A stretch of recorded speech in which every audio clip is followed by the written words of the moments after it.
ये प्रॉब्लम है। इस प्रॉब्लम में हमें x का वैल्यू निकालना है। क्वेश्चन क्या है?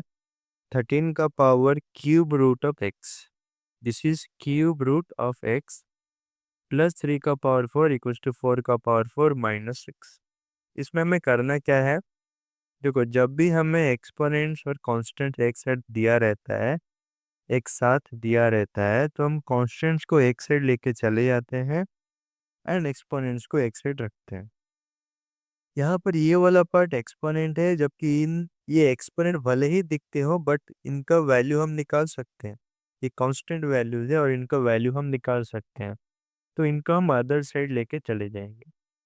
तो 13 का power cube root of x is equal to 4 का पावर 4 माइनस 6 माइनस 3 का पावर 4।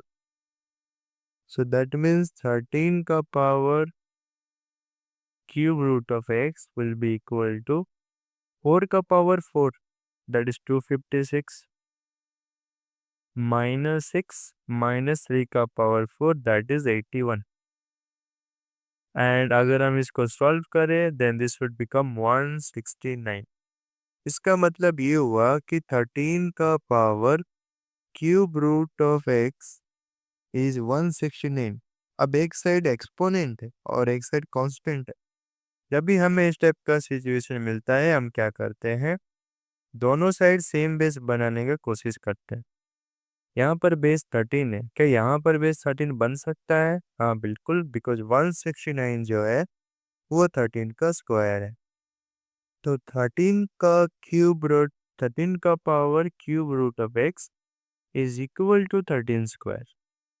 देन आगे हम क्या कर सकते हैं? हमारे पास एक प्रॉपर्टी है कि अगर a का पावर m a के पावर n के बराबर हो तो m और n को इक्वल किया जा सकता है। तो यहाँ पर जो पावर है क्यूब रूट ऑफ x और 2, इन दोनों को हम इक्वेट कर सकते हैं। That is cube root of x is equal to 2। अब इस क्यूब रूट को हटाना है ताकि हमें x का वैल्यू मिले। क्यूब रूट को कैसे हटा सकते हैं?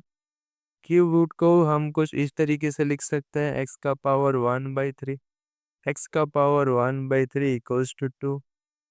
ठीक है।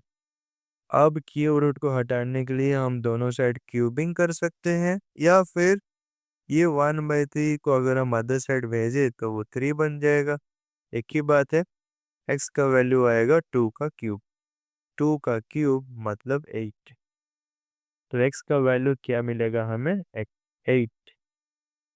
तो इस प्रॉब्लम का जो सॉल्यूशन है दैट इज x का जो वैल्यू है वो हमें 8 मिलेगा। तो इसको अच्छे से समझो, हमने किस जगह पे क्या क्या प्रॉपर्टी यूज़ किया है। ज़्यादा इसमें कुछ है नहीं, बस लॉजिक है कि एक साइड कांस्टेंट रखना है, दूसरी साइड एक्सपोनेंट को रखना है। एंड अगर एक साइड एक्सपोनेंट है दूसरे साइड कांस्टेंट है तो दोनों का बेस सेम रखना है ताकि पावर को इक्वेट कर पाए यूजिंग दिस लॉ। ठीक है, उसके बाद पावर इक्वेट हो गए तो फिर क्या सॉल्व करना है। ठीक है, ये तो पता ही है हमको, तो इसको अच्छे से समझो।